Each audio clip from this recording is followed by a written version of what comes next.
देखो company draft करने के पहले, कंपनी का अकाउंटिंग करने के पहले बहुत सारे टर्म्स था, उसी टर्म्स को डिस्कस कर रहे हैं। इशू ऑफ शेयर नहीं पढ़ना है, इशू ऑफ डिवेंचर नहीं पढ़ना है, तुमको पढ़ा चुके थे redemption of preference share, redemption of debenture. अभी कुछ नया टर्म्स है कि कंपनी का कि introduction of the following terms, ये बहुत इंपॉर्टेंट है। इसमें से एटलीस्ट वन मैक्सिमम 2 क्वेश्चन रहता है। इन क्वेश्चंस को है वो छोड़ो, पहले उसका मेन बेसिक फंडामेंटल्स क्या है, अकाउंटिंग स्टैंडर्ड का मतलब क्या है, वो इंपॉर्टेंट चीज़ है, उसको देखना बहुत ज़रूरी है। जैसे अमलगमेशन है, फिर एब्जॉर्प्शन है, रिकंस्ट्रक्शन है, तुम पढ़ो पहले इसका मीनिंग समझो पहले क्या होता है। अगर AS14 की बात नहीं कर रहे हैं, हम बात करें उस समय का 1983 में जब इंस्टीट्यूट ऑफ चार्टर्ड अकाउंटेंट ने एक गाइडलाइन प्रोवाइड किया था, उसके अनुसार क्या इंट्रोडक्शन होता है अमलगमेशन का। क्या बोले 1983 से जो गाइडलाइन चलता आ रहा था, 95 में चेंज हो गया है AS14, लेकिन 95 में से AS14 रेगुलेट हुआ तो फिर 83 वाला गाइडलाइन क्या हुआ, खत्म हो गया। तो ये 95 में जो रेगुलेट हुआ AS14, उसका इंट्रोडक्शन कुछ अलग है, टर्म कुछ अलग है, लेकिन 1983 में जो गाइडलाइन प्रोवाइड किया गया था वो institute of chartered accountant of India की तरफ से, उसका गाइडलाइन कुछ अलग था। तो हम 1983 के गाइडलाइंस को फॉलो करके बताना चाहते हैं कि मीनिंग अमलगमेशन का क्या होता है, इसका प्रादुर्भाव कैसे हुआ, रेस कैसे हुआ, ओरिजिन कैसे हुआ। अमलगमेशन का मतलब होता है एकीकरण, माने आपस से मिलना, यूनिटी डेवलप करना। डीप कंपटीशन है, कंपटीशन होना कोई बुराई नहीं है, लेकिन जब डीप कंपटीशन होता है, थ्रॉट कट कंपटीशन होता है, तो छोटी कंपनी को बहुत नुकसान होता है। बहुत सारी छोटी कंपनी बड़े कंपनी की कंपटीशन को फेस नहीं कर सकता। और हमारा देश क्या बोलते हैं, FDI, ये फॉरेन इन्वेस्टमेंट भी हमारे कंट्री में होता है, बाहर की कंपनी का क्योंकि यहाँ पर स्ट्रगल होता है, और बाहरी कंपनी का टेक्नोलॉजी बहुत स्ट्रॉन्ग है, तो हमारी छोटी छोटी कंपनी कैसे फेस करेगी उसको, तो उस कंपनी को फेस करने के लिए छोटी छोटी कंपनी आपस में क्या हो गया। ये कोऑपरेटिव वर्ड है, इसके पीछे रीजन क्या था, एक्स्ट्रा एक्सपेंस को कम करना और कंपटीशन को फेस करने के लिए छोटी छोटी कंपनी आपस में क्या होगा, मिल गया। क्योंकि हर कंपनी का डायरेक्टर अलग है, हर कंपनी का कंपनी सेक्रेटरी अलग है, हर कंपनी का चार्टर अलग है, हर कंपनी का मार्केटिंग अलग अलग हो रहा है, इसमें एक्स्ट्रा एक्सपेंस ज़्यादा हो रहा था, हर कंपनी का रजिस्ट्रेशन चार्ज अलग अलग था। लेकिन अब सब कंपनी को मिला दिया गया, तो सब कंपनी आपस में मिली, सोच बहुत पॉजिटिव था, तो उसको बोलते हैं अमलगमेशन। तो जो पुराना मैंडेट था इंस्टीट्यूट का दिया हुआ 1983 का मैंडेट, उसमें क्या था कि जब कम से कम 2 कंपनी या 2 से ज़्यादा, एटलीस्ट 2 और more, there is no maximum limitation, कम से कम 2 से ज़्यादा कंपनी आपस में मिल करके एक नई कंपनी को जब देखी, must be form a new company, तो उसको लोग बोलते थे amalgamation as per mandate of 1983 by the institute of chartered accountant. बोलते थे, नॉट है, बोलते थे कि 2 कंपनी कम से कम या 2 से ज़्यादा जो आपस में मिल करके एक नई कंपनी का जन्म होता था, तो उसको बोलते थे अमलगमेशन। इसको बोलते हैं कि A लिमिटेड है और B लिमिटेड है, दोनों सेम कैरेक्टर का है, टर्नओवर अलग अलग है, वॉल्यूम अलग अलग है, कैपेबिलिटी अलग अलग है, लेकिन दोनों कंपनी का नेचर क्या है। ऐसे भी सिंपल सा क्वेश्चन है, दोस्ती क्यों होती है, दोस्ती किससे होती है, जिससे आपका सिम्टम, आपका नेचर उससे मिलता है ना।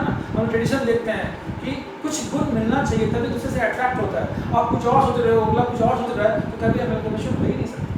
यह टर्म से अमलगमेशन का मतलब था मैंडेट ऑफ 1983, कम से कम 2 कंपनी जो सेम कैरेक्टर का है, टर्नओवर अलग अलग, कैपेबिलिटी अलग अलग, वॉल्यूम अलग अलग, लेकिन आपस से मिलकर एक नई कंपनी फॉर्म करता है, उसको क्या बोलते हैं हम लोग, अमलगमेशन। तो ये अभी मिल करके एक नई कंपनी बना, वो क्या बन गया, C लिमिटेड। ये हो गया न्यू कंपनी, यानी परचेजिंग कंपनी, और ये दोनों वेंडर कंपनी था।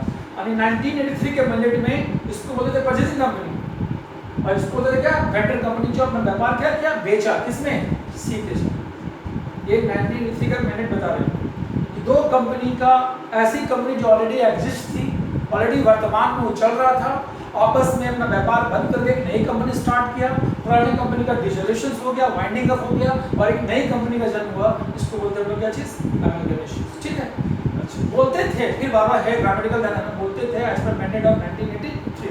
अब आता है एब्जॉर्प्शंस, देखना टर्म देखना, इसका हम 83 का मैंडेट बता रहे हैं कि जब एक कंपनी दूसरे कंपनी को टेक ओवर कर लेती, कहने मतलब किसी नई कंपनी का जन्म नहीं होता। जैसे मान लो यहाँ पर A लिमिटेड है और B लिमिटेड है, B लिमिटेड का फाइनेंशियल बहुत वीक है, कि अपना व्यापार इसके साथ क्या किया, बेच दिया, अपना व्यापार कारोबार बंद कर दिया, और सारा किसको बेच दिया, इसको। तो यहाँ पर क्या देखिए, एक स्ट्रॉन्ग कंपनी एक अपने सिविक कंपनी को जो गोइंग टू लिक्विडेट उसको टेक ओवर कर लिया, अपने अंदर शामिल कर लिया, अब्सॉर्ब कर लिया, इट्स कॉल्ड एब्जॉर्प्शन। कंटिन्यू नहीं एब्जॉर्प्शन, ठीक है।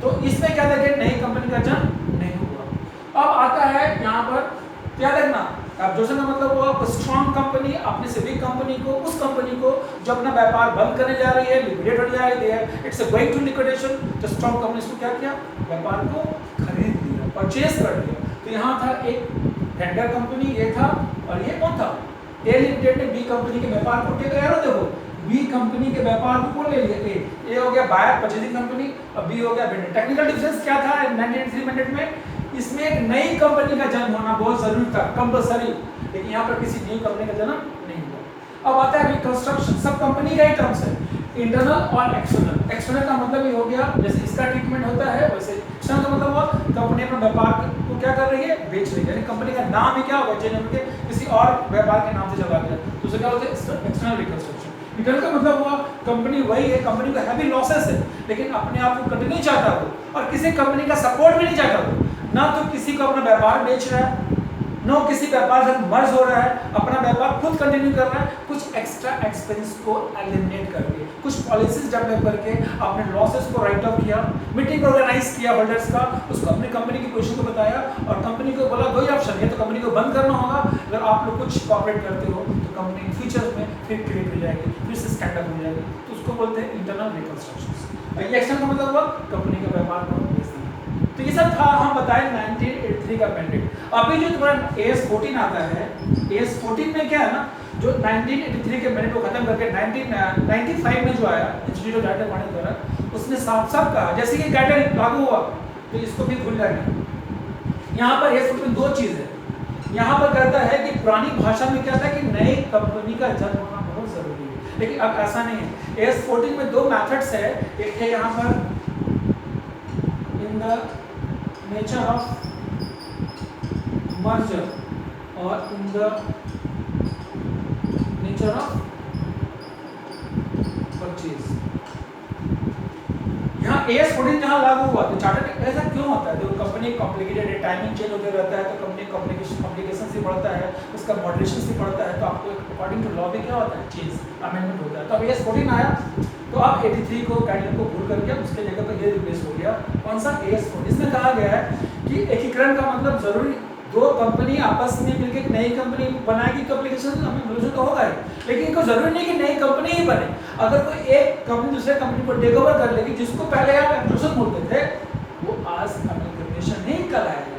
तो एज पर AS14 मैंडेट से आपका एब्जॉर्प्शन तो खत्म हो गया, तो किसमें चला आया AS14 में, क्या बोले AS14 में, यानी एमलगमेशन को वर्डर बना दिया गया कि जब दो कंपनी मिलकर एक नई कंपनी बनाती तो कल भी एमलगमेशन था, वो आज भी एमलगमेशन नहीं करवाएगा। लेकिन इसमें एक और जोड़ दिया कि जब दो कंपनी मान लो एक कंपनी दूसरे कंपनी को टेक ओवर कर लिया, जरूरी नहीं कि नई कंपनी का जन्म नहीं हो, तो उसको भी एमलगमेशन से बोलेंगे। क्या बोलेंगे उसको, एमलगमेशन ही बोलेंगे। तो अब एमलगमेशन में ये चीज भी इसी में हो गया।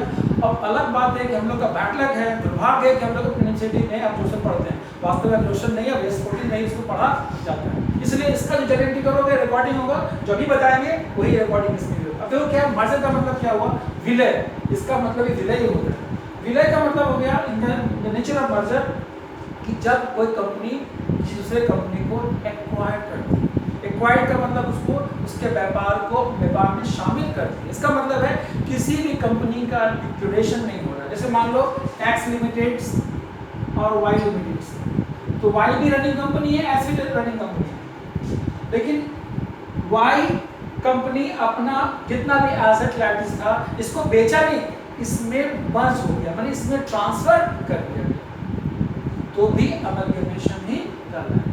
कहने मतलब ये कल भी चल रही थी, आज भी चल रही है, यानी एक्स जो अपना व्यापार, माने इसके जो शेयर होल्डर है, अब किसका शेयर होल्डर होगा, एक्स का। तो कहने का मतलब एक्स भी बिजनेस चल रहा है, क्या समझना, वाई कल क्या हुआ, वाई अपना व्यापार एक्स में शामिल कर दिया, मतलब वाई भी अस्तित्व में है, वाई का अस्तित्व भी खत्म नहीं हुआ, बस इसके सपोर्ट में इसका बैनर कैसे चलने लगा, किसके साथ, एक्स लिमिटेड। अगर फर्स्ट अब जस्ट देखें हम, मेरा बैंक था विजया बैंक में, एक इंडिविजुअल बैंक था पहले, अभी कुछ दिन पहले गए वहाँ पर, तो कुछ मैसेज वगैरह प्रॉब्लम होने लगा, जाके बात किए तो विजया बैंक मर्ज हो गया, bank of Baroda, Vijaya bank और देना बैंक। अब वो बैंक ऑफ बड़ौदा के नाम से जाना था, तो बैंक ऑफ बड़ौदा का जो फाइल ओपन करेंगे ना, उसमें विजया भी आ गया और देना बैंक भी आ गया। मैं देना बैंक कल भी था, आज भी है, विजया बैंक कल भी था, आज भी है, लेकिन किस नाम से है? Bank of Baroda. कहने का मतलब वो बैंक ऑफ बड़ौदा देना को खरीदा नहीं है, विजया को खरीदा नहीं, उसके व्यापार को अपने व्यापार में क्या किया? शामिल कर दिया। It's called merger. क्या बोलते हैं?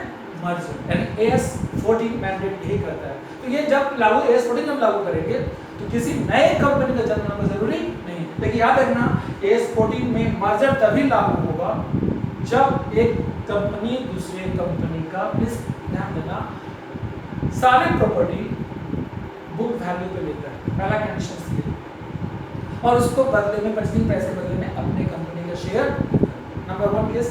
नंबर 2 केस है जो वाई लिमिटेड में ट्रांसफेडेड कंपनी के जितने शेयर होल्डर है, आई मीन जो सिक्योरिटी होल्डर, वो ट्रांसफेडेड पार्ट, याद रखना यहाँ पहले क्या बताया थे?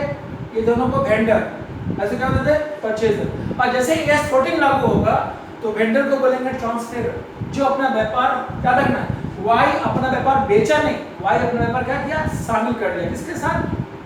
एक्स के साथ। तो y भी कंटिन्यू है, x भी कंटिन्यू है, बस क्या हुआ? y के ऊपर एक नंबर लग गया, टैग लग गया, किसका? x का। And both company are going on but the name of x के नाम से जाना जा रहा है। कुछ टर्म्स है कि y जो तुम्हारा है, जिसको हम लोग 1983 के मिनट से वेंडर बोलते थे, अभी क्या बोलेंगे यहाँ पर? ट्रांसफेडर। इसको हम लोग 1983 के मिनट से परचेजर का बोलते थे, इसको बोलेंगे ट्रांसफेडर। तो ये इसके व्यापार को खरीदा नहीं, इसके व्यापार को ट्रांसफर कर लिया अपने व्यापार के अंदर। माने ये भी लाइव है, ये भी लाइव, बस इसका नाम किसे चलेगा? एक्स नाम चलेगा। लेकिन शर्त है, क्वेश्चन लिख देगा the nature of merger. The nature of merger तो तभी होगा जब इसके कम से कम 90% शेयर होल्डर एक्टिव है इसके शेयर लेने के लिए। नंबर 2, जितने भी एसेट्स एंड लायबिलिटीज है, दोस आर माने all are taken by the tax limited in their book values. Book values, ठीक है। तो कुछ टर्म्स है, याद रखना। कोई कंपनी का मालिक होता है इक्विटी, ये तो हो गया कि नेचर ऑफ मर्जर। अब आता है इसका नेचर ऑफ परचेज। परचेज का कैरेक्टर हुआ कि जब कोई कंपनी अपना व्यापार क्या किया? बेच दिया, माने एक का लिक्विडेशन हो गया, जिसको पहले हम लोग क्या बोलते थे? अब्जॉर्प्शन। आज वो भी कहलाएगा अमलगमेशन, लेकिन क्या कहलाएगा? The nature of purchase. Same चीज यहाँ एक्स लिमिटेड और वाई लिमिटेड। एक्स ने अपना व्यापार क्या किया? बेच दिया, तो लिखा रहेगा द नेचर ऑफ परचेज। इसका मतलब हुआ एक्स वाई के व्यापार को ट्रांसफर नहीं किया, परचेज कर लिया। बस यहाँ याद रखना, यहाँ वाई के व्यापार को ट्रांसफर किया गया है, किसमें? एक्स में। तो वाई हो गया ट्रांसफेरर, ये हो गया ट्रांसफेरिंग। यहाँ पर क्या है? एक्स किसके खरीदे व्यापार को? वाई को। तो वाई के व्यापार को ट्रांसफर नहीं, परचेज कर दिया, तो लैंग्वेज चेंज हो गया। यहाँ इसको क्या बोलेंगे? बाइंग कंपनी, परचेजिंग कंपनी, और ये कौन हो गया? वेंडर कंपनी, ठीक है। तो ये अपना व्यापार ट्रांसफर नहीं किया गया, इसको बेच दिया, तो कहलाएगा द नेचर ऑफ परचेज। इसमें क्या है? पूरा कंपनी इसका एसेट ले सकता है, पार्टी ले सकता है, शेयर पेमेंट कर सकता है, कैश पेमेंट कर सकता है। कहने का मतलब यहाँ पर तो कंपनी कल भी कंटिन्यू था, आज भी कंटिन्यू है, बस किसके अंडर में है? ट्रांसफरेड कंपनी। लेकिन यहाँ क्या हुआ? वाई कंपनी को टेक ओवर कर लिया, मैंने परचेज कर लिया, अब वाई का अस्तित्व क्या हो गया? लेकिन इसको भी हम लोग अमलगमेशन से बोलेंगे। यही फंडामेंटल्स कांसेप्ट है अमलगमेशन का। ये पहले तरीका बताए थे, पहले इसको वेंडर बोलते थे, इसको न्यू कंपनी बोलते थे, लेकिन आज वेंडर को क्या बोलते हैं? ट्रांसफेरी। वेंडर 2, 4, 5, 6 हो सकता है, ट्रांसफेरी केवल एक ही होगा। इसमें जरूरी नहीं कि नया कंपनी का जन्म हो, नया कंपनी होगा तो भी कहलाएगा वही, नहीं होगा तो भी कहलाएगा, ठीक है। तो याद रखना नेचर ऑफ मर्जर लिखा रहेगा, और क्वेश्चन में कुछ नहीं लिखा रहेगा तो पता नेचर ऑफ मर्जर ही बनेगी। लेकिन लिखा रहेगा तो बिल्डिंग 1 लाख का था, 60,000 में लिया गया, फर्नीचर 50 का था, 20 में लेना गया, तो कंफर्म रह जाओ कि वो बनेगा नेचर ऑफ परचेज। अब नेक्स्ट वर्किंग बताएंगे, वर्किंग कैसे